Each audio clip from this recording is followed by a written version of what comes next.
Portrait photography. The weight of the frame. The lens that sees in the fog-draped streets of Charleston, South Carolina, where Spanish moss hung like specters from ancient oaks, Evelyn Voss's portrait studio, Voss and Vellum, was a whispered legend.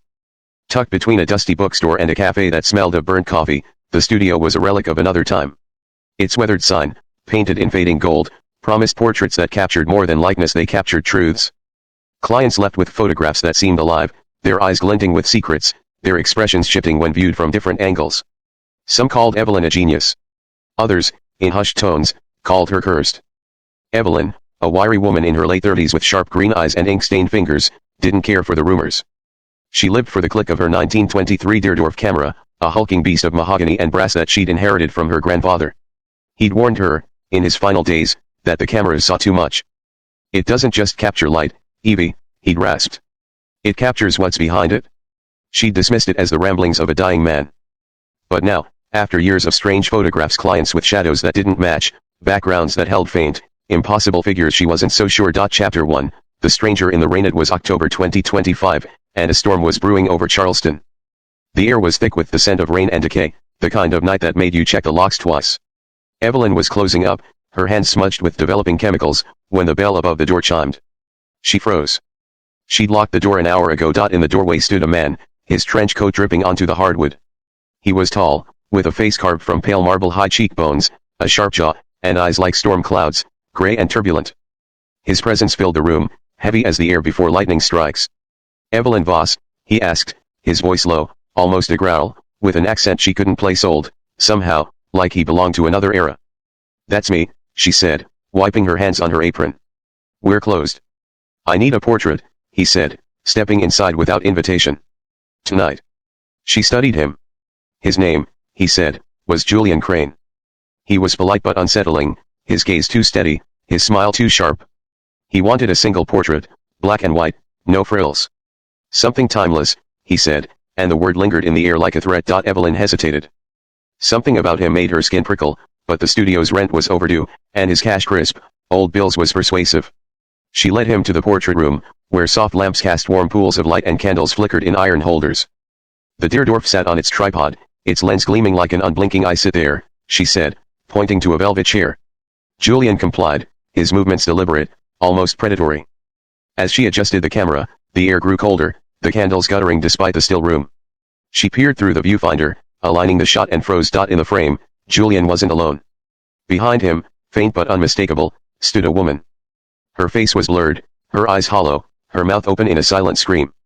Her skeletal hand hovered just above his shoulder, as if reaching for him. Evelyn's heart pounded. She looked up, but the room was empty except for Julian, who stared back, unblinking. "Something wrong?" he asked, his lips curling into a faint, knowing smile. "No," she lied, her voice tight.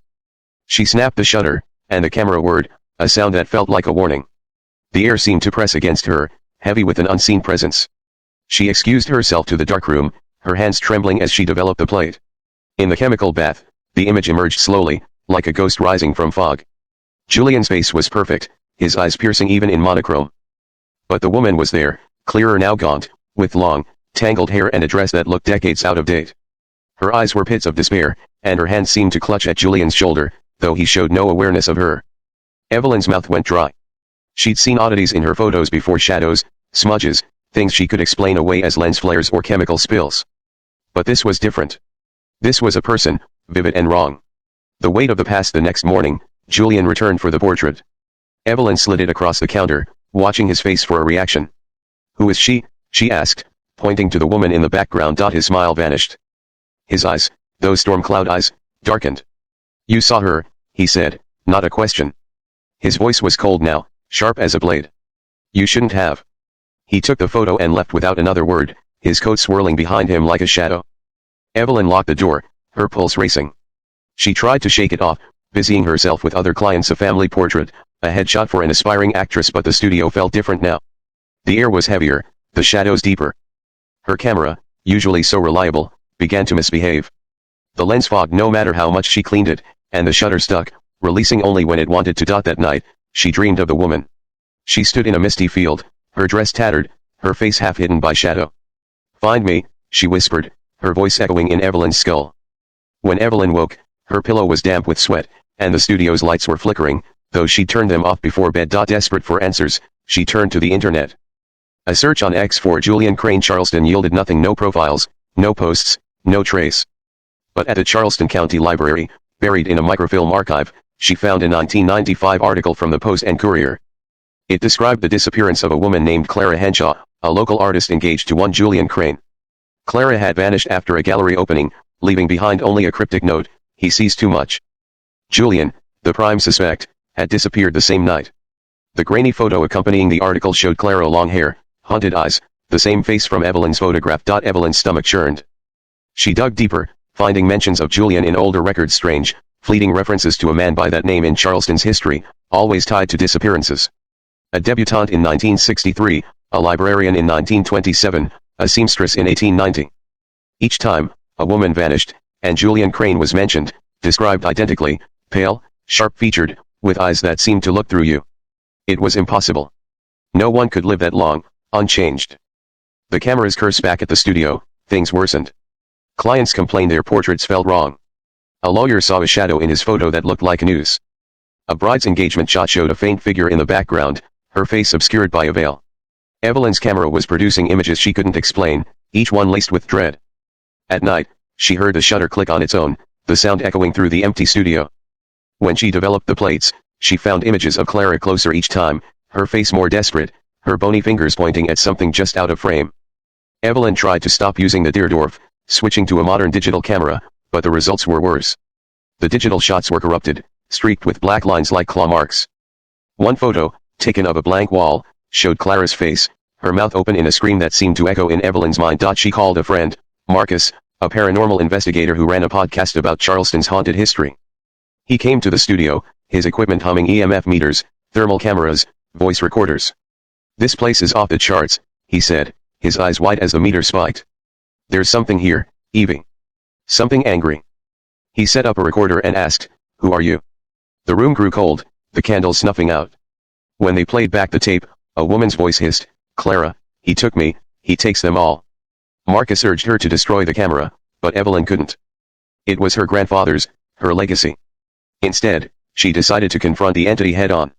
She set up the Deardorff and sat in the subject's chair, her hands shaking as she aimed the lens at herself. "What do you want?" she whispered, snapping the shutter. The darkroom was suffocating as she developed the plate. Her own face emerged, pale and strained, but behind her stood Clara, her eyes pleading. And there, beside her, was Julian, his face a mask of malice, his hand on Clara's shoulder. Scrawled in the photo's margin, in spidery handwriting not her own, were the words, "He's coming."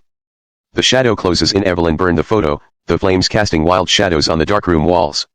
But the studio's atmosphere grew heavier, the air thick with the scent of ozone and something metallic, like blood. The candles wouldn't stay lit, and the mirrors in the studio reflected things that weren't there: flashes of Clara's face, Julian's silhouette, a hand pressed against the glass. She stopped taking clients, locking the studio and sleeping with the lights on in her apartment above. But the camera wouldn't stay silent. She'd wake to find new plates exposed, each one showing Clara closer, her fingers now reaching for Evelyn. In one, Julian's face was inches from hers, his eyes black pits, his smile a slash of cruelty. Marcus returned with the priest, Father Daniel, who blessed the studio and sprinkled holy water on the camera. For a day, the air felt lighter. But that night, the shutter clicked again, and the developed plate showed Father Daniel's face, distorted in terror, with Clara's hand around his throat. The next morning, Marcus called to say the priest had suffered a heart attack and was in a coma. Evelyn knew she couldn't run forever. She dug through her grandfather's old journals, stored in a trunk in the studio's attic. His spidery handwriting told a chilling story. The Deardorff had been crafted by a German occultist in 1919, its lens ground from glass said to come from a haunted mirror. It was designed to see beyond the veil, capturing not just the living but the restless dead. Her grandfather had bought it from a traveling photographer who'd gone mad, claiming the camera traps souls. "Never photograph a man with no shadow," he'd written. "He belongs to it." Evelyn realized Julian had no shadow. She'd noticed it that first night but dismissed it as a trick of the light. Now it made sense. He wasn't human, not entirely. He was something older, something that fed on the lives he stole, binding them to him through the camera's lens. Chapter 5, the final frame. Evelyn decided to end it. She set a trap, leaving a note for Julian at the studio, slipped under the door, "I know what you are. Meet me tonight." She didn't expect him to come, but at midnight, the bell chimed, and there he was, his eyes gleaming in the dark. "You're meddling in things you don't understand," he said, stepping inside. The air crackled, the candles flaring high. The camera chose you, just as it chose your grandfather. It always finds someone. Chose me for what? Evelyn demanded, her hand on the Deerdorf's tripod to feed it. Julian said, his smile cold. It takes their essence, their light. And I collect them. Evelyn's blood ran cold, but she was ready. She'd rigged the camera with a new plate, one she'd prepared with salt and iron filings, following her grandfather's cryptic instructions. Sit, she said, gesturing to the chair. One last portrait. Julian laughed, a sound like breaking glass, but he sat, his arrogance palpable. You think you can stop me? She didn't answer. She adjusted the lens, her hand steady despite the fear clawing at her chest. Through the viewfinder, she saw him, not just Julian, but a mass of shadows, writhing like serpents, with countless faces trapped within Clara, the debutante, the librarian, all screaming silently. She pressed the shutter.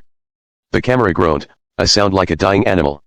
The room shook, the mirrors cracking, the candles exploding into flame.